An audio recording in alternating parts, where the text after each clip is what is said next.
Welcome to my mid-year reset here in La Union. I'm so happy I'm here. Ang bilis, second half of the year na agad.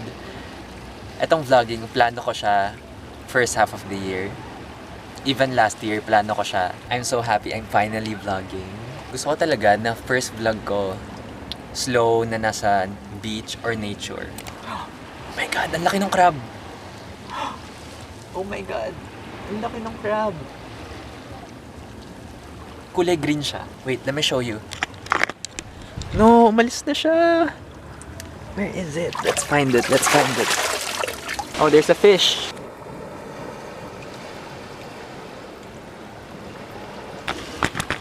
Nandito tayo for 3 full days. And second day na today. Kahapon, ang ginawa ko lang ay nag-check-in ako sa Shorebreak Hostel. And thank you so much, Shorebreak, for hosting me. Sobrang cozy ng space.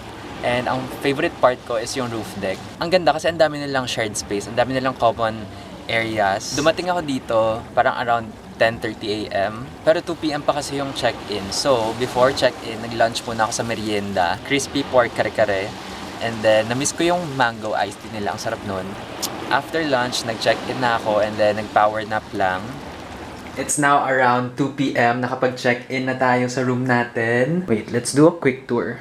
Okay, so from the door, merong sampayan. And then my office area, may table, chair. I got mango shake from Billy's, yung restaurant nila. My mirror so you can check your outfit. The bed, super cozy, ang bango-bango ng room. There's a side table, window, and then nandito lang yung gamit ko. I'll show you outside. Tapos paglabas, sakto kasi shared bathroom na agad. I got ready and then headed out for sunset. Day 1 outfit. I like the color. I'm wearing third's eye necklace, cream pants, and tinupi ko lang yung t-shirt para maging muscle tee. And then for our bag, blank new shifter bag. Ang plano today ay manood ng sunset and mag happy hour. Let's go!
It's now 8:18. I'm back here sa hotel.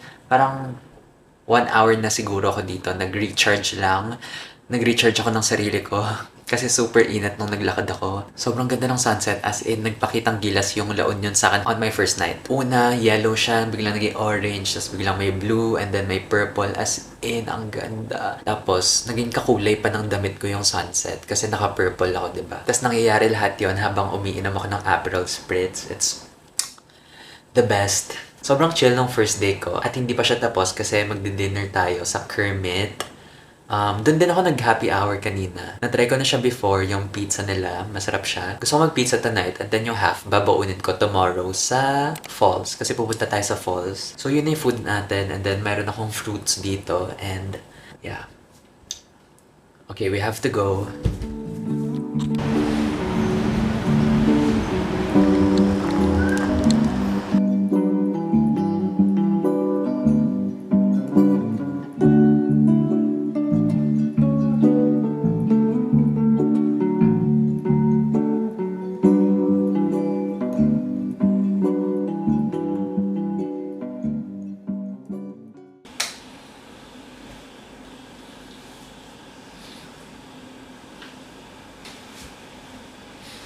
Good morning, LU.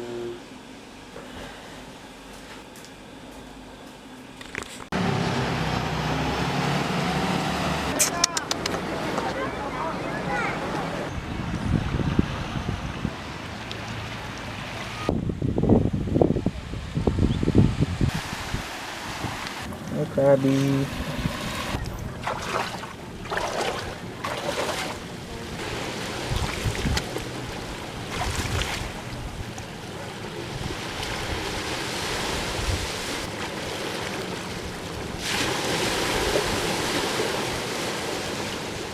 I found the chillest spot here. Kita ko yung dagat, may tubig. Pero yung tubig dito sobrang tahimik lang. Para siyang maliit na kuweba. Look what I found. This is giving third's eye. Also, kaya tayo nandito sa La Union para i-photoshoot yung third's eye. I've always enjoyed styling statement necklaces, especially mga gawa sa natural elements like wood and shells. So it just felt right na sa beach ko shoot yung first collection. Yung third's eye, plan ko na siya since last year pa. And I'm finally doing it. I'm super excited to release the Welcome collection on July 30. Kita nyo ba yung mga isda? Ang dami. Wait, may blue pa dun, oh.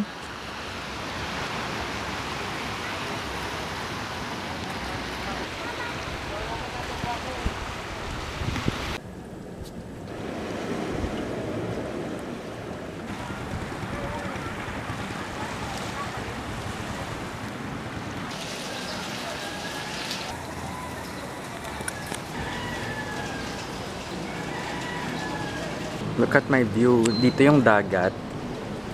Tapos dito naman sa kabilang side, puro puno. After beach, sakto umulan na, so bumalik muna ako dito sa hostel. And then meron silang restaurant, yung Billy's. I ordered boneless bangus. Tinaas ko na lang dito sa roof deck and ang ganda ng view ko. Kita ko yung dagat. Ang sarap kasi. Brown rice, tas ang sarap nung scrambled egg. Yummers. Dapat pupunta ako sa Dupagan Falls kanina umaga. Kaso hindi siya natuloy kasi may bagyo dito. So close daw yung falls. Sana bukas maaraw. Oh my god, lumabas na yung A-pop album ni Tyla.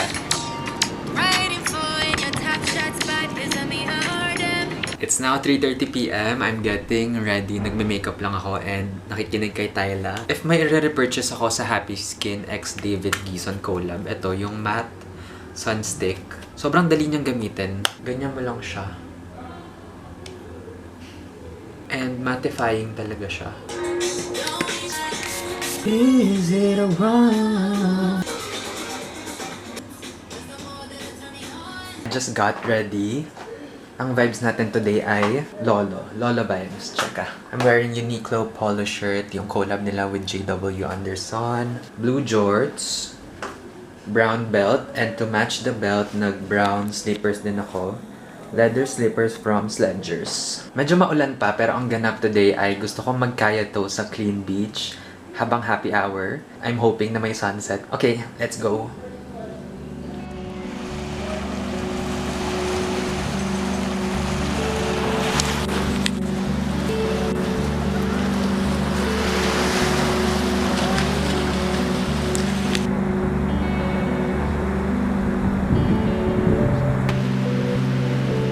Naglakad ako all the way from there sa dulo until here.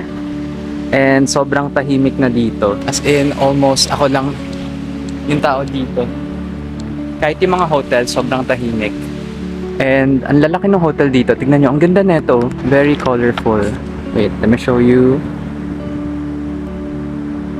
So nice. We are siguro mga 3 minutes away na lang to Clean Beach. Gusto ko mag-kaya toast doon. Gusto ko mag-merienda. And then maybe some drinks. Ay, masarap ang tahimik dito.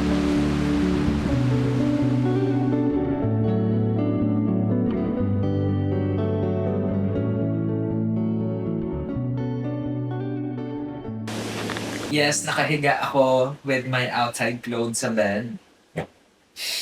Nag-edit ako ng day 1 outfit ko kasi gusto ko na siyang i-post. Sobrang sarap pala ng kaya toast sa Clean Beach. Ang sarap-sarap ng bread. Paano kaya sila ng kaya spread? Binibenta kaya nila yun. And then I just got mojito. Tapos for dinner, baka mag-order na lang ako. Kasi ang lakas ng ulan, so hindi ako makakalabas.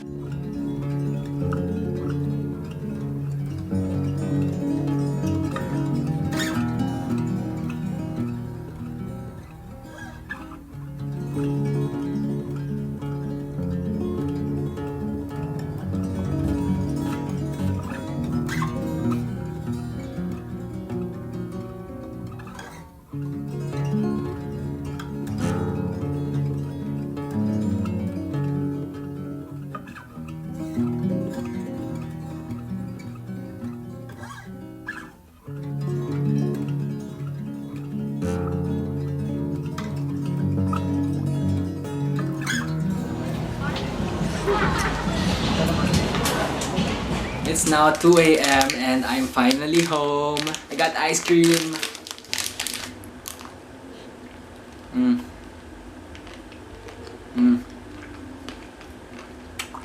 So yum.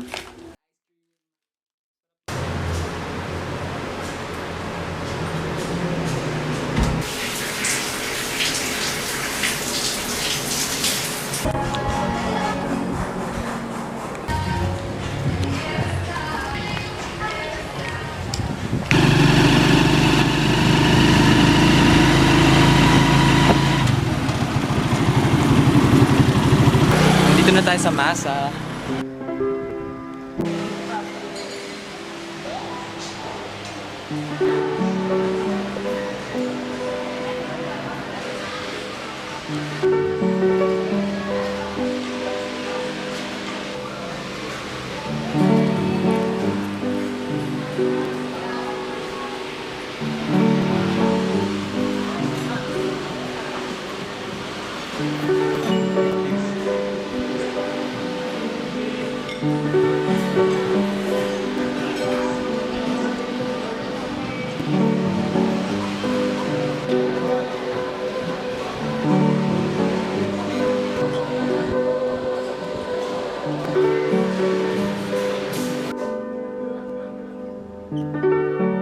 Grabing busog. Ang sarap nung kinain ko sa Masa Bakehouse. I got their simpleng sandwich. Merong bacon, eggs, tomatoes, may greens. And then I also got their iced tea. I ended this trip with a brass jewelry workshop kasi gusto ko pang mas matuto kung paano ba sila ginagawa by hand. And I think this experience reminded me to be patient, to enjoy the process of creating, and to stop listening to the noise around me. Parang na-apply ko rin siya habang ginagawa ko tong vlog kasi I super enjoyed documenting this trip and I hope na enjoy mo rin siyang panoorin. Thank you for coming with me on this little reset.